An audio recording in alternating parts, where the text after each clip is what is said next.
G'day everyone and welcome to the LPL pre-show for Summer 2019 where we break down the best LPL teams in the region and give you the information you need to know. It sounds like a news ad, but we'll get there, I promise. I'm Hysterics, I'm joined here with Clement and Raz, and as usual, Raz, I'm sorry, but I'm taking over the ship now. Okay. I can at least have some opinions out there. Yeah, and you know what? I may back down with them, so we'll see how we go anyway. But we've changed location, gentlemen. We've changed everything up. We're no longer in EDG Nice Cafe. We're now here in front of the World's Trophy, right? We've got some boasting to do, right? Lots of perks being in the Dominion office. You get all the nice statues here, and that's actually the real thing. What?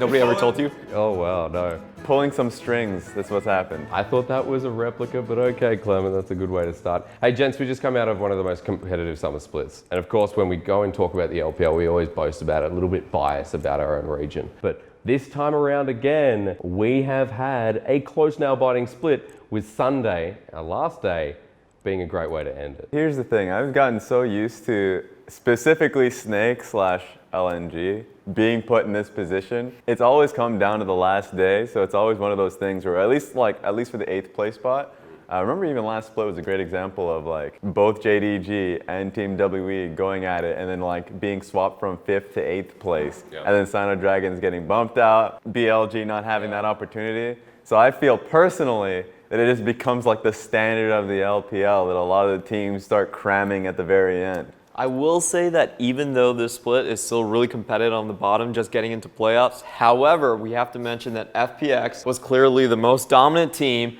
and it wasn't like Spring Split where there was like a couple of different options floating around between IG, RNG, and JD Gaming.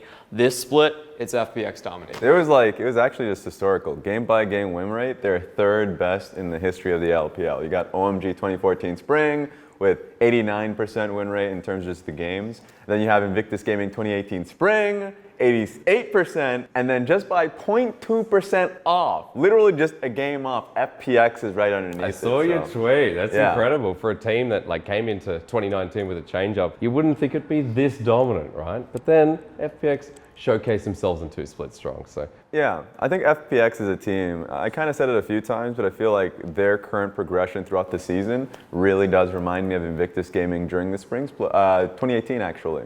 Because 2018, you know, Invictus Gaming didn't win any of the LPL championships. They were always stopped by like RNG, actually in both instances, funny enough, isn't that funny? Yeah. But then it was at Worlds that people really got to appreciate their play because they made the farthest, they actually got the championship. Like that's when you really respected like the veteran lineup that you had from specifically rookie Duke that came in a few times. The team was incredibly talented and it really feels like that's a mirrored story point for FPX in particular. Jinxing their playoffs. That's what it sounds like. I'm just saying.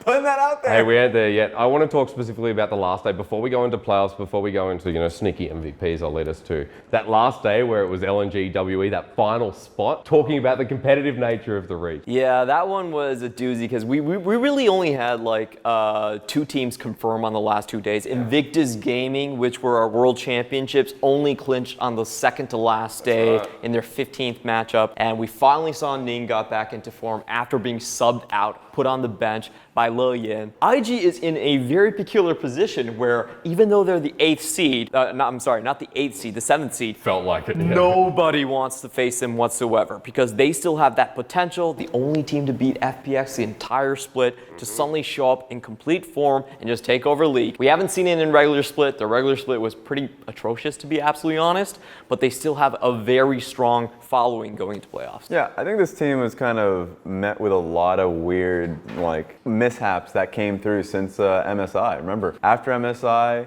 we didn't see Baolan for quite some time. He wasn't actually playing. They were playing their rookie in Lucas, who was coming in from their developmental squad. So I was like, okay, well, their bottom lane is performing actually just worse. They were getting slammed by Dominus, even though they ended up winning that series. It was a tough one, right? Once again, put into 3 games. It's not a great series, yeah. And so, like, when Baolan finally came in, he came into the house, and guess what? Like, of course, rookie had the mishap that happened at home, unfortunately. And so the team never really came in together as a 5-man until literally Rift Rivals. Yes. Yeah. Rift Rivals, and then when they came back from that was when we finally saw the full team together, and then obvious synergistic issues that came along there, and then the obvious Ning issues that came immediately after that. Like, I know we were talking about it quite a bit, but we saw that getting resolved at the very end, with Ning specifically like becoming a lot better, it felt, not being such a coin flip player. And I know that we're going to be able to still see that side of him, but at the end of the day, no one wants to touch Invictus Gaming. Yeah. That's the fact. They're going to run roughshod. As a spoiler, I think they're going to make a run, because you have to respect what really got them to that point to begin with. Individual talent. The Shy's mad, Rookie's mad. Like, all of these players are near the best in their roles. So I see Invictus Gaming going the distance. Coming up towards Worlds, right? Like, it's that run again that you fear IG that could potentially win another grand final. Clement, I want to ask you, I want to come back to this point, because our final team to secure the spot was LNG, knocking WE out, and that was a surprise. Like I said, the last day it was that final position. Was it really a surprise? Yes, it was. Now, For me, at least. okay, the honest, like the situation surrounding is that Suning needed exactly a 0-2 loss to avoid RNG and IG on the lower bracket. So I'm not saying they did it, but tactically speaking, Clement. I'm not saying they did it. But overall, they did drop 0-2 into to LNG, and they hopped in on the very You and I last casted day. that one, Raz. Yeah, so my take on it is, simply put, they had zero motivation to win. They didn't even have a motivation to lose in the fashion they did, because at the end of the day, Suning didn't make playoffs last split. If they want to make it to finals, it's actually still even harder if you're on the other side of the bracket. I'm talking about if they were to win the series or not finish in a 0-2 fashion, then they would be going up against EDG. Fine, like, that's an easier opponent, but you're still going to have to go up against BLG, who I think right now is performing the second best in the Absolutely. LPL. Then you'd have to go up against FPX, which is like, yeah, good luck, right? So in both of those settings, they're not going to finals, and then they're not going to be going to Gauntlet because of the points that they have. Yeah. But regardless of that, the situation you found yourself in was LNG was in a do-or-die position where they needed to win, so they put everything in it. All of them looked like they were at their best. We looked at Suning, and there was no reason for them to care for that series. They were already in the playoffs, and really it came down to what side of the bracket. You're right, if you're on the EDG side, at least you have an idea that if you try your hardest, you can get past that first round. And yes. Barring Suning looking much better, of course they can make the run if they're on the bottom side going through RNG and then the next one being Top Esports. But do or die situation for LNG, and for Suning, it's like, well, we already got what we wanted, which was a playoff spot. That's true. We have to wait until they go into playoffs. Suning, LNG, final spots locked on in. But remember, we have to look towards the teams that maybe didn't make it. Raz, you feel like you got something on your mind. Team WE! I know, thank you. 5 series win streak. And it started with them taking down Team WE, Invictus Gaming, that is. This team looked so damn good. And it's a real shame, too, because I feel like this split, the best performing AD carry throughout everything has been Mystic. Mystic has been the best performing AD carry for me. Sia has been definitely, like, in my opinion, top 5. And a lot of that came down to the fact that, yeah, we all knew that they were great players. That's never been the conversation. It's always been the players around them. What's the jungle situation between Magic and at the very beginning of the year, that is. And then, of course, when they realized that Beishang was going to be their go-to. So Beishang, Post looked so on point in terms of knowing what he needed from the team. Teleport time has been a lot better for him. But then it really came down to the fact that when they were all gelled together, they were already pretty far behind in being able to notch in a playoff spot. So, like, the fact that they made that run is heroic. It just sucks that it came down to the After final that set. last series, it really does, because we saw the best of WE. So they miss out. I wanted to bring our attention to some of the other teams missing out before we go forward in the show, and to JDG and DMO in particular, because 2 teams who hit playoffs in a big way didn't even make the list. Yeah, JD Gaming is the one that I think a lot of people are going to be surprised about. Now, I think overall, the couple situations that happened is that they still didn't find a suitable replacement or a second option behind Flawless. They had Kanavi coming in and out of the split, and that was never decided on who the jungler starter really was. After that point, I feel like they used up all their energy, all their life force doing that playoff run. Bot lane regressed to what it was previously, and at the start of their split, they actually had this weird dynamic where they were switching Teen in and out of the roster as well. So I think there was a lot less consistency from their supporting cast, and as a result, I think most of their other carries kind of fell back into second gear. I mean, it's a shame after that miracle run where, Caps had his dream. I know people were going insane online. JDG make the run to the grand final, and then not being able to at least hit top 8 is a big regression for the team, Raz. Yeah, I remember this. I'm kind of calling back to 2018. JDG really relied on an active part from the jungler. The jungler to be incredibly active at the early game, to be able to get them to a late game portion. Because throughout all these lanes, and I'm specifically talking about, I know at 2018 they had Loken, but bottom side of the map even more so, like they usually don't find themselves with a lead. In fact, they find themselves in a deficit. Mid lane usually goes even, if not in a deficit, because he rotates quite a bit. Top side, funny enough, even though Zoom gets quite a bit of resources, finds himself in a deficit because it goes through team fight champion. So the jungler has to be on the map as frequently as possible to get them to that, to the motherland. Yeah. Problem is, and it really comes down to the point of why they've been swapping a lot of junglers recently, is because Flawless hasn't been able to accomplish that in a consistent basis. And so I love the fact at the very end they brought in Xiaohan, because I think Xiaohan is a very consistent jungler, has been with the organization for a very long time, so he knows the players, so that's been a big boost to them. And then even when they brought in Morgan, because Zoom wasn't the issue and by any means. Like, he is still a phenomenal top laner. But Morgan just is like a mechanical genius in my mind. You said he should be a starting top laner on a team. On a team. Like, the fact that he's on this team just sucks. but on a team for sure. So it's a great conversation for, Gauntlet perhaps. They have a decent chance to make That's Gauntlet. right, they got 70 points from Spring. Yeah, making so the grand final run. That's going to be fun to see if they can still make that and have a chance there. But certainly for next year is a great conversation of who's going to be their jungler or top laner. Especially for JDG, making that run, that's great. Quickly, DMO Clement, a team that you believed in.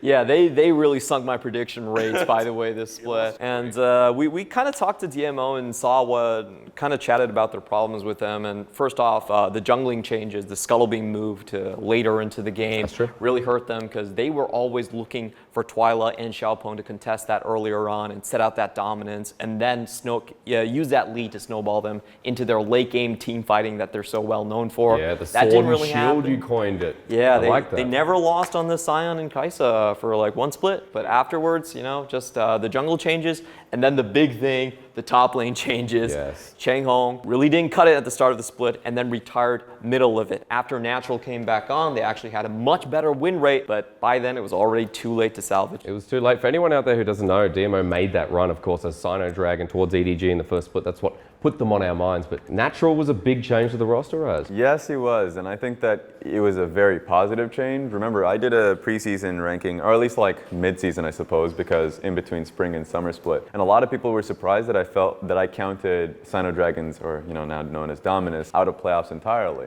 When I called them on, when I said that they were actually going to do quite well in the spring split, they did. Going into the summer split, my understanding was the team worked very well in that kind of environment, because remember, they kept the 5-man roster from the LDL. They had the synergy, game plan, literally everything down tight. They consistently played that sword and shield kind of play style with Sion Kaisa, and it was always successful for them. The problem at the end of the day is that, especially in this meta, when it's just so focused on early laning phase, all of that matters in the solo lanes. Yeah, Chang Hong was not a good top laner.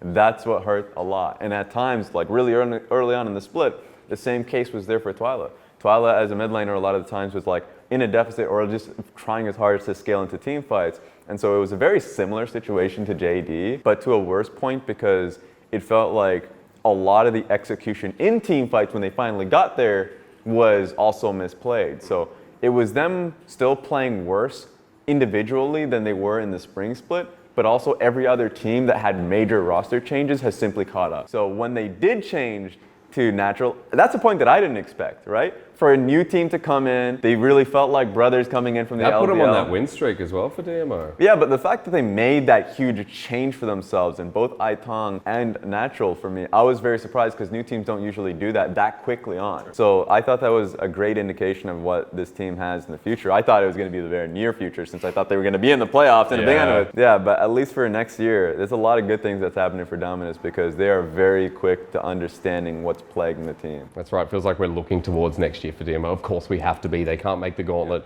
They don't have points, or enough, I should say, from spring. Quickly, before we go into the bracket itself and expectations I know you guys want to share, I want your opinion on MVP for this split. after the regular season. You were taken aback a little bit, Clement. What's wrong? Who's your MVP? Who's your thoughts from the summer I split? wasn't taken back. I just wanted to go like, I have a slightly controversial opinion, but I believe it should still go to Doinby. Okay. I believe it should still go to Doinby. That's not that controversial. I know it's not that controversial, but like... You're telling me you're going to give it to Natural or something, right? No. There's been a lot of talk about, maybe giving it to LWX, who has the most MVPs, maybe giving it to Knight, who has statistically the best individual performer. Yeah, Knight! I know this guy's going for Knight, I think I know where we're I want to go for Doinby, because I think the success of FBX as a squad hinges so much on what Doinby can provide. Very true. And the fact that he was consistent in spring, does it again in summer, proves that this is a system that's not a fluke, that is patented down, that completely works in the LPL, They were and no close one in has been spring. able to crack. Close in spring for MVP, so Knight Doinby's still a good argument. So Raz, why Knight? So Knight is a very easy one for me because top esports have really come down to situations where, let's say regular season performance. Now 369 and XX perform well, that's fair enough, much like how on the team for FPX it goes the same for every member is kind of chipping in. But a lot of the times you see some of these games and it's just easy mode. Like absolute pub stomp because of early advantages that Knight accrues for himself. That he instantly understands what he should be able to do with it, puts himself on side lanes if he's on the Aurelia or something. Like a lot of the times, the game does very much simplify to protect Knight or just like allow Knight to just do his thing in a solo lane. Yeah. Like Knight just takes such a large control of the map that like for me at the very end of the split, I felt like I was in a candy store when he was going up against RNG, top esports versus RNG. I was like, great. Two mid laners that are very much in the MVP voting. You gotta believe that Shahu, with how much of a dominant split that he has, he's in the conversation. Completely stomps that situation. Like not only the lane, he does well in the laning phase, sure, but also a lot of the team play goes through like Knight's success. And then having the conversation of like going up against Doinby. Now that one is a tougher one, but it still felt as though Knight was the sole reason, much like playoff performances, that this team is successful. And it hurts. This is when I just sit down and right. It's like a session here. That a lot of the times in the biggest moments that it's XX 369 that tend to fall off, right? True. That those members fall off when that's the strength of the team. And Knight still performs excellently in the spotlight of playoffs and all that. So this split, Knight performed incredibly consistently. I believe he's in the top for MVP voting. Well, it would have to be. Yeah, Knight, I felt like the conversation in Spring Split was between Knight and Doinby, reasonably so. And a lot of it came down to the leadership points of Doinby. Exactly. The fact that he was able to take a near playoff team deep into suddenly a championship contender. But Knight just solo carries the team for me in top esports. He actually does so much for the squad, and I feel like just mechanically he's the best. And every time he ends up picking up MVP voting for like man of the matches. So there's a good reason. I like the conversation around mid laners. Tell me a little bit more about your most improved though. I know I'm just throwing MVPs out of thin air. Most improved player, please. It has to be Jay. Yeah, I think it has to be Jay from Vici Gaming. Jay? You got, yeah. See, I did not expect that, Clement. Why did you not expect that? You got a pentakill at the end of the split. That Vici doesn't mean they're most Gaming, improved. I know. But individually, if you think about the team, Vici really lacked a mid laner throughout the entire time. They had 3 or 4 mid laners And they brought before Rift Rivals. They brought in Ian and Korn was there as well.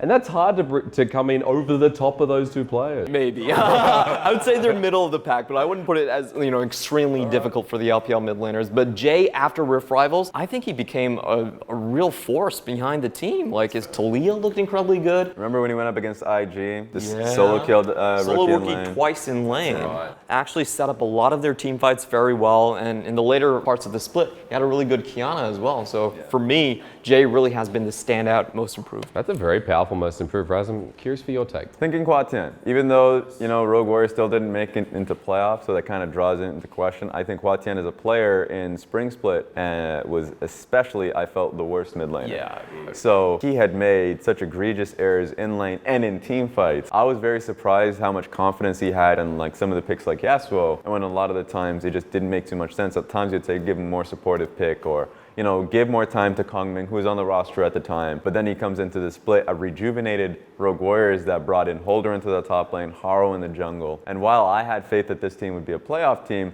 my first question came towards Huatian as a player because they still kept that decision true. I thought he improved quite a bit. He actually had a lot of early game advantages, and teams really respected the Yasuo and were banning it fairly consistently versus him. So if I'm just talking about improvement throughout the entire split, certainly I would give it to Huatian. But then your point, when you said Jay, I was like, damn, he was a different human being. He was just a different human being. I was like, get that camera back on that station.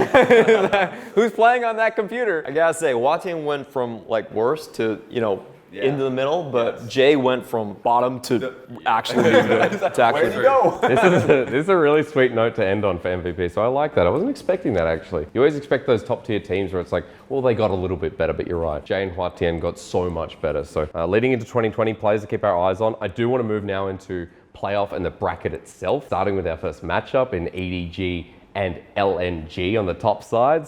Sorry, Suning, excuse me. Expecting something else. EDG, first of all, a team that has consistently made worlds, that is in jeopardy if they can't run the bracket. Clement, what do you think of the now EDG that's facing off against Suning? So let's go through EDG's strengths first. They are, in terms of laning phase, the third best team in the LPL, right behind FPX and Top Esports. All of their lanes are in the positive. Jinnu is great, Scout is great, iBoy, in the laning phase, is still consistently getting leads, getting those 2v2 kills. The problem really is that their teamfight coordination is very, very lacking. I think they're going for a style that is a little bit too hard for the team to execute. Usually what they do is they have Scout on his best champion, Aurelia or Akali, trying to come in from a flank, and then the team has to collapse and play from two sides at the same time, and there typically is a lot of coordination mistakes that happen in here. So the way I view EDG is if they get a very, very strong start with how good their lanes are, then a lot of times they can just roll through the games. But if it kind of drags on, if it requires a lot of team fights to actually close out, then EDG can find themselves in trouble. Getting a bit messy. And sometimes they just get picked off before the fight even begin. When they have leads, a lot of the times, I call into question, I would say specifically Jinnu, who had a very, very strong start of split. But then at the back half, a lot of the times you can see communication errors coming in, where he would start off in a fight, sometimes in a really good trade, but he's the only one there, gets clapped on, he's dead. And so these are the issues that we see from EDG that you would look on Weibo and you just certainly see EDG fans understanding and throwing in a lot of memes about them getting early game leads. And I think international fans would know this very well, actually. It's kind of like the old issues rearing its head of early game leads, fabulous. You have great confidence that they're mid game, they're starting to roll through all the checks and balances, the 101s of how to kind of close out a lead, and then something goes on. And it's not only that one error, but then it's just a comedy of errors, because then for whatever reason they just can't stop themselves, go back to base and kind of get everything rolling. So my thing on this is just kind of taking my take on the series. I feel like it'll go the distance. My gut take always says EDG, but then just my brain, this one right here, what if, is telling me Suning, because Suning is a team that is a lot more coordinated. When they make mistakes, they tend to take a step back, and a lot of people who are watching the most recent games, please don't look at that last series and say this is what Suning looked like, because they had no motivation in that one. That's very true. And this is when, SMLZ coming back to stuff, coming back and playing as well as we last remembered him in 2018 and 2017, when there was that conversation about who's top 2 AD carry. Between for me it was always Uzi, SMLZ, iBoy, Jackie Love, and that's the battle that's endless. Finally, SMLZ, after a horrific spring split, comes back into it. So I definitely believe that Suning should be able to take this series. They're a very well-structured team around SMLZ. If they come, I'm just, who knows what EDG will see, but I feel like Suning is fairly consistent on, during the first 10 weeks of the LPL. I'd put it in a different way. I would say my brain tells me to go EDG. Really? Because just because of their laning phase, it's so much better. Jinnu will crush whoever it is, Angel or Maple, in lane. They actually have 3 champions that can be played topside. That's true. And that's pretty much it. That's more about the style with Suning. So just while you're on that note, tell me a little bit more about Suning and how they interact with EDG's playstyle. So I think if you look at Suning, the core member for this Suning squad is actually going to be Sword Art for me. Okay. Now, the deal that he's made with SMLZ and how they've improved the entire team is Sword Art said, you know what, I'm going to play protective supports. He's not going for the initiators like he was in Flash Wolves. So he's playing Tahm Kench and he's playing Yuumi.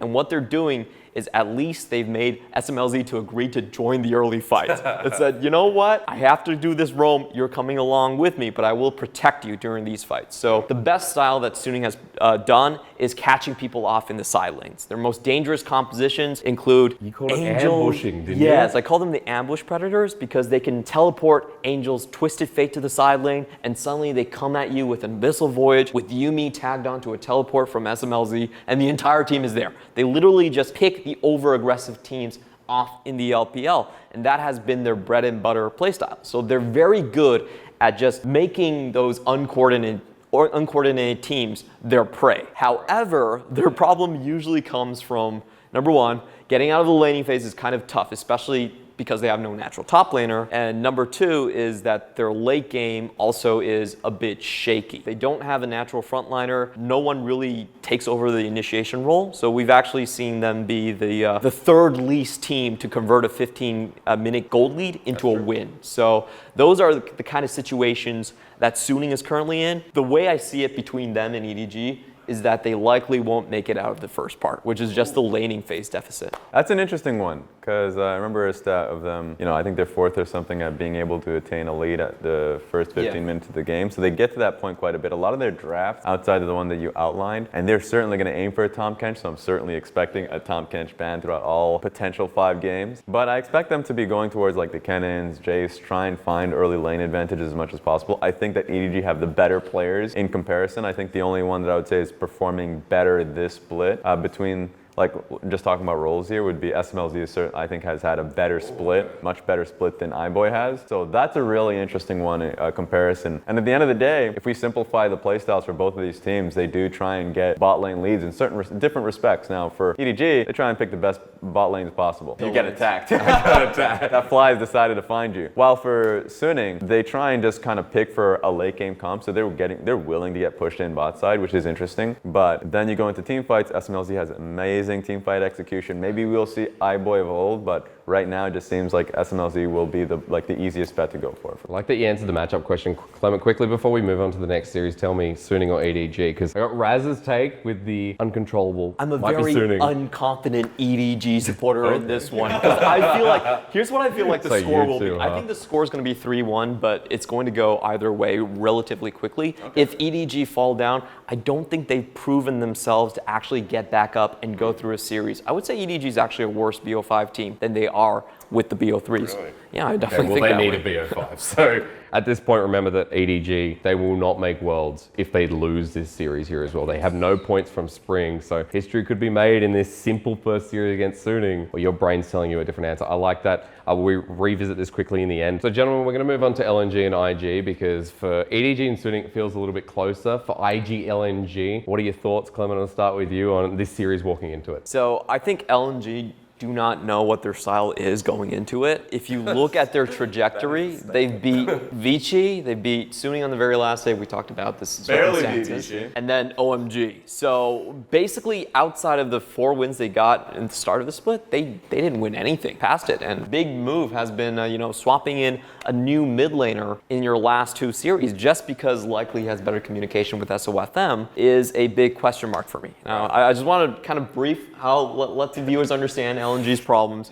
They're a very slow team. Their average game time is 35 minutes, which is over 3 minutes longer than the average of the LPL. Yes, they're very, very slow, and they have good payoffs, Now, Flandre is a great payoff, Asura is a great hyper carry, but it really is about that early mid game. What are they doing with that allows them to survive in those conditions? And if you look at that phase where they've had the most trouble, that's also exactly where IG are the strongest. So not a good matchup for them whatsoever. So I think for LNG, what's a very promising thing, their last series is all I've wanted to see from this team, right? That we haven't been able to see since like just before Rift Rivals. We got very excited for it. Just before Rift Rivals, what we saw from LNG was like, great coordination between SOFM, their mid laner at that time, Plek, and Duan. Duan was moving with them quite a lot, and they were able to find a lot of fights, bringing a lot of number advantage. While they were a slow team, it's mostly them being very active early. When they net themselves a lead, then they tend to slow it down, play it by the books is what I've seen. But the problem is the getting the advantage part.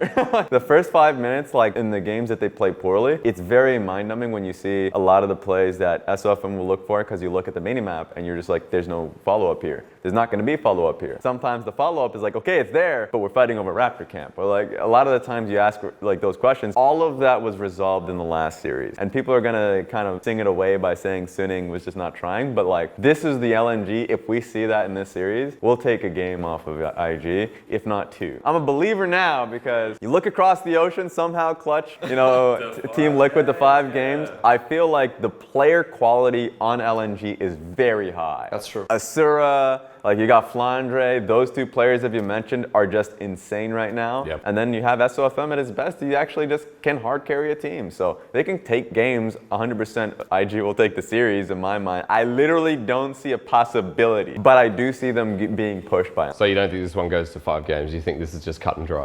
It goes 5. I think it can. Okay, if you're talking to me what I think is probable, if we're saying probability, it's going to be a 3-1. But it's possible. He was optimistic. I know, like, you know, we call Team Liquid versus Invictus Gaming probably one of the biggest upsets if it would happen. Yep. And I would say this is probably a bigger upset than that if it does happen. So I'm going to have to go with my brain here, even though my heart, you know, I'm an LNG fan for sure. You know, I was always on that Snake hype train. But I'm sorry, my boys, this is 3-0 Invictus Gaming. Clement, he's jumped ship. That's okay. Now, for LNG, they're in a similar position to EDG. Of course, they didn't make playoffs in spring, so they've got to make the full run, otherwise they won't make Gauntlet. For IG, their points support them a little bit here. You know, they're the grand finalists. They've got 90 points. If they make the run, if they get to grand final, well, it's an assured win, right, at this point. So for IG, still in a comfortable position when a lot of people were saying they probably won't be at Worlds this year. Yeah, and honestly, I think they actually have a very good chance in the bracket that they're in. RNG ahead of them still have pretty much the same problems that they did beforehand. And then they're going up against Top Esports, which they easily defeated in the spring split playoffs. So if you look at IG starting out from this spot, they actually have a lot more chances than people are really giving them. You don't look at the regular split and say this is the team that they are. You have to remember, they still beat FPX. They still are, right? Exactly. So they still have the highest potential. This brings me into the next topic. I want to talk about the bracket run. So assuming IG or LNG, if you want to be super optimistic, you run into, you know, you're talking about RNG, Top Esports. What does the bottom of the bracket look like for that run, and who kind of makes it all the way? Raz, we'll start with you. Oh, IG. I think IG is a team that I'm highly expecting to make a deep run to make it to the finals. The biggest series is going to be IG versus RNG, and RNG is going to be trying to patch up how they work with top laners. But their biggest issue is not only that, but the fact that they kind of don't really know what to do with themselves. I like just talking about identity, because they have Shah, who has been performing really mad talentedly. But then they're far more willing when the games get tough, when the series get tough, that is, they go to a lot of these protection compositions. And I just don't want that to ever, especially since that means that and it's not Shah good to is watch. being limited. Exactly. Well, yeah. Sometimes something that's not good being watched is somehow successful. I'm watching to the Sona at North America, but my point is, at the end of the day, I think Invictus Gaming, their greatest strength is literally the weakness of RNG right now. Their top lane difference. The Shy is actually playing out of his mind at the moment. And then right now, biggest issue is Love ZRR is having a major deficit in the early game consistently. Long Sing is kind of disconnected with the rest of the map. That issue needs to be resolved. And then what made RNG be successful over IG in 2018, the first portion of it, large portion of it, was because of the bot lane differences. That Uzi was actually performing so much better than Jackie Love in his rookie split, or rookie year. That is no longer the case. Jackie Love is actually just, right now, I wouldn't say he's the best performing member only because the Shy is at that level at the moment, but he is the most consistent member. You can rely on this man to play well consistently, even during MSI. So during MSI, it was Rookie and Jackie Love who were performing out of their minds where everyone else was a clown. So I 100% I think that IG don't have any fires to take out on the bot side of the map. It's going to be RNG that has to really deal with the top side of the map. Because then you're speaking RNG, then we develop onto Top Esports then. Because Clement, I'll get your opinion. You think RNG as well, you just push your way through them if you're IG. Yeah, I do actually think, I don't think it's going to be a very, I think it's going to be a hard series. Because RNG, you still have to give them a lot of respect. IG, frankly, we've only seen one good series from them so far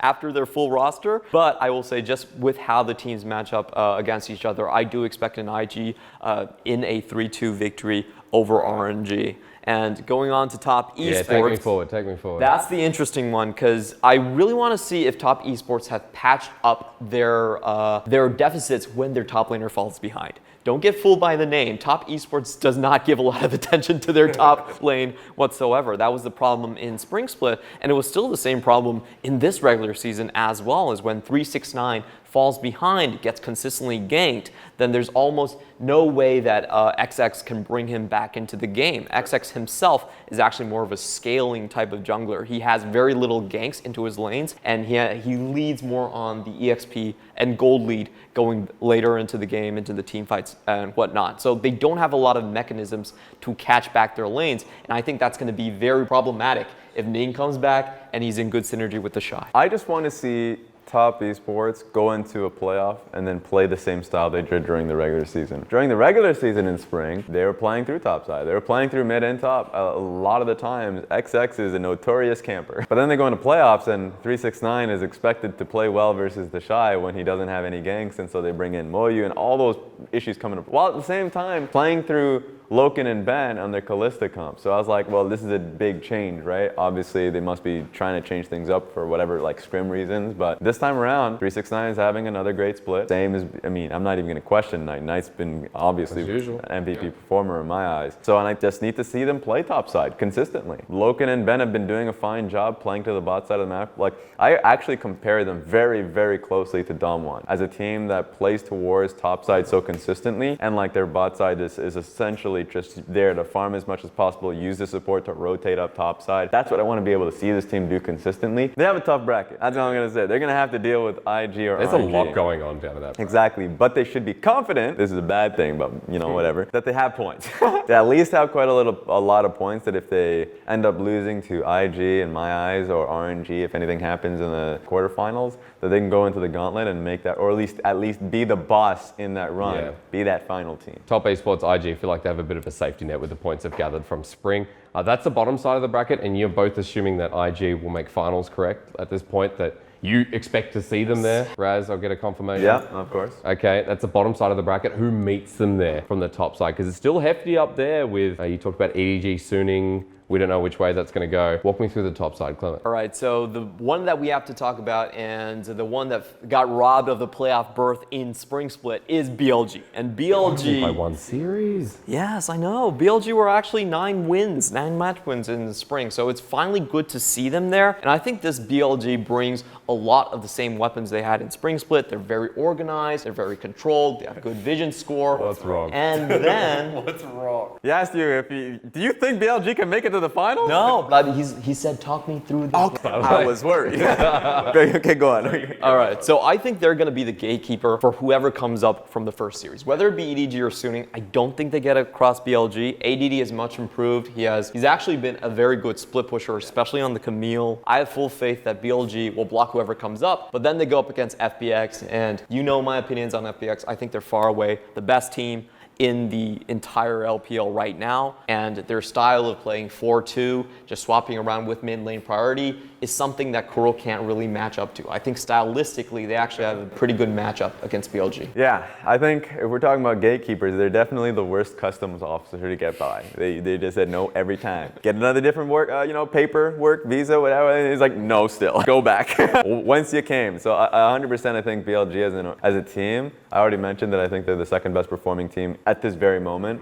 Only problem is they're going up against the best performing team. So like, what are you going to do, right? I think there's a lot of great things to say about BLG. Jinzhao's having another amazing season for himself, so that's great. And then on top of that, Kuro and ADD are just monsters. Meteor is a damn good jungler. Yes, I know you like Meteor. I'm starting to catch on as well that this guy is insane. Honestly, I feel like it's underselling him, because a lot of the times when I have my jungle tier list, I have him third to Karsa and Tien. I was like, why is he third? I should be like, a lot of the times, especially with the recent games, I feel like he should be second. And Karsa, like, I feel like the top 3 junglers essentially are so, like, they should just be a tier list of their own. They should just be there, block them out. They don't have a number. They're just there, the best in the LPL. And the other junglers just kind of have to aspire to be that. So Meteor is definitely a god, but to answer the question, yeah, they ain't getting past FPX. That is not happening. Especially if that last series of FPX versus Top Esports just completely irons out that question. Duo B is 2-0 on his jungle, 100% win rate. But the thing is, like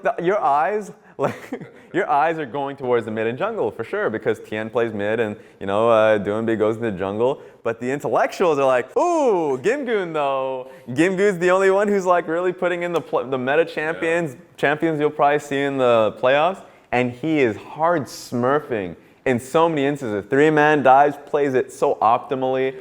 Completely gets it, deals with it. And then the team fights on Sylas, 100% you're respecting his Sylas now because of that. So yeah, Gimgoon's the best top laner just based off that one. I think he's incredibly consistent as well. He's been at type of top laner for a long time, and I think that he's suddenly online because 2018 was more of a question of like, can he be connected to the rest of the map because FPX didn't have a jungler or at least a consistent mid laner. They have both. He is now always connected to the map, and that's a fear factor. So yeah, FPX should be in the final. Yeah, they're a powerhouse right now. So he's expecting FPX IG final, and then the final question. Before we move on to Worlds predictions, tell me who wins that matchup. Because remember, if FPX and IG face in the final, that's your first and second right there. Due to points, FPX and IG are both going to Worlds, guaranteed, but it's just a matter of who gets first seed, Clement. If I had to pick between these two, I actually would favor FPX. It'd be a good final though, wouldn't it? Yes, it would be an amazing finals. And I think this is a great time for Doinby, to kind of break out of his playoff shadow, throw all of that into the past and say,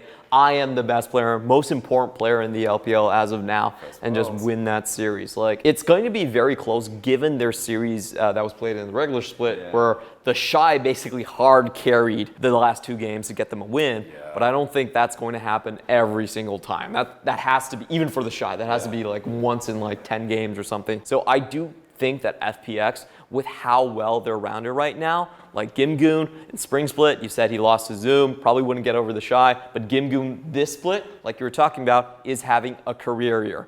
He's actually having one of the, the highest kill participation. He doesn't even get that many resources in lane, but he's still always there for the team. He's settled down on his style, very defined. I actually want FPX to take out IG this time. Yeah. There we go. All right, perfect. We got ourselves pretty much like in unison. I think FPX will take that win. I think FPX will go up against him, and it may go to a 5-game series. It'll be very close, but I think FPX are a more well-rounded team. And another thing too is that kind of reminds me, I'm going to bring up a basketball reference because I'm also an NBA nut. The most recent final of like Golden State Warriors versus Raptors. And just for people who, just the smallest thing is that, Golden State felt like a wounded animal then. Feel like Invictus Gaming a little bit. There's just been so much happening for IG this entire split long. Rookie doesn't seem like the same animal that he was in Spring Split, not by any means. He's actually just, he knows too in the recent interviews. He looks like he's paid it off, absolutely. Well, I'm just saying through his interviews, he himself has mentioned the fact that he needs to get back to that level. So he recognizes that. There's always that faith that during the entire run that he can get to that point, but it feels like FPX know who they are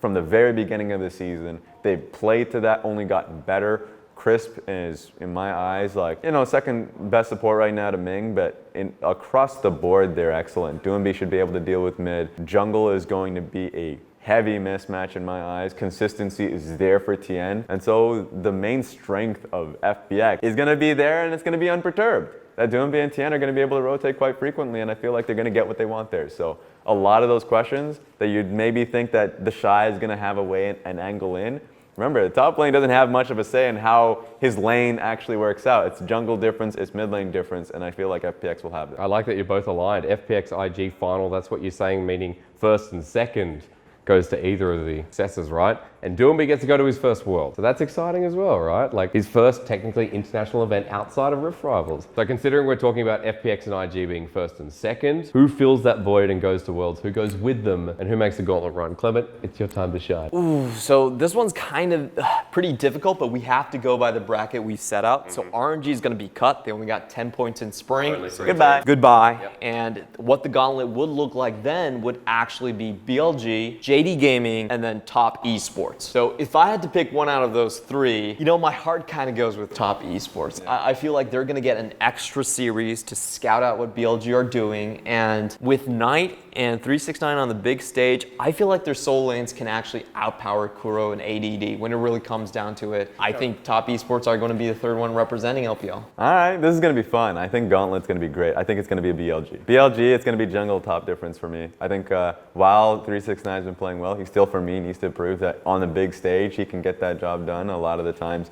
Team fights for the team as well for Top Esports still needs a little bit more, but for BLG, that is just their bread and butter. Team fights incredible for them, and ADD in team fights has been, you know, a real powerhouse. I have him actually in my top 5 for top laners, so like ADD is actually a killer right now. Meteor is, as I've already mentioned, a top 3 jungler. They just tower in my eyes over the strengths of Top Esports, that it really comes down to the mid lane matchup in my eyes. And then I feel like it's going to be tough. Kuro just has to neutralize. I feel like he's going to be able to do that. It's going to be, I don't think it's actually going to be a long series. I think it's going to be 3-0 or 3-1. So I'm leaning towards the 3-0. I think that BLG is far too clean at this stage of the game. So JDG are not even in the discussion here. We're just putting them to the side. Yeah, JDG still have a lot. Like at this point, if anyone out there in the world is betting on JDG, then it's like they're waking up in a dream. That is literally what's happening. I will say this though, JDG, if I'm going up against them, I'm actually really worried because Coach Home is such a good matchup coach within a series. And if you look at their spring split run, they had a bunch of weird ass picks there that you just never expect throwing out. Here's my plot for how JDG do it, okay? It's gonna be a miracle run if they do, but I think their best strategy is if somehow they can run Xiaohan with Zoom, fix their jungling problems, and then Lumo comes out with a whole new slew of different support, they might actually make it. That's a dream scenario. We've seen it in spring. I've got a comp here. It's going to be Imp playing Kaisa. It's going to be, you know, Yagao playing Zoe. It's like, it feels like this team is locked down in one specific. I feel bad for Coach Ohm. He's like, how about this comp, guys? Oh, can't play. It's like, all right, how about But he's like, hey, Lucian, I got Bard. They're not going to expect it. I think the team is very talented. I think it is going to be a key in the roster. Xiaohan, in my eyes, there's no reason for him not to play. He is going to play. Morgan, I think he's going to play. To be fair, I think regardless of the top playing situation, whoever plays, it'll still be a positive. As long as Xiaohan's in. That's yes, as long as Xiaohan is in. So it's still going to be competitive.